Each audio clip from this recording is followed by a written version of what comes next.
Çox gözəl. Mən sənə sadə və effektiv aylıq pul xərcləmə planı, büdcə cədvəli hazırlayıram.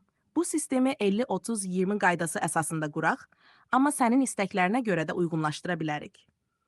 Aylıq büdcə planı. Gəlir.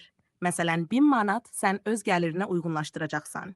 1,50% zəruri xərclər, yemək, bazarlıq, kommunal xidmətlər, sağlamlıq və dərmanlar, uşaqların təhsilin xərcləri, yol, nəqliyyat, 30% istək və rahatlıq, geyim, şəxsi qulluq, əyləncə, gəzinti, kiçik hədiyyələr, zövq üçün alış-veriş. 3. 20% qənaət və sərmayə. Pul yığmaq, bank hesabı, evdə xüsusi qutu vəsaiti. Təhsil, kurs, kitablar, kiçik sərmayə, məsələn, əlavə gəlir gətirəcək işlərə qoymaq. Əlavə qaydalar.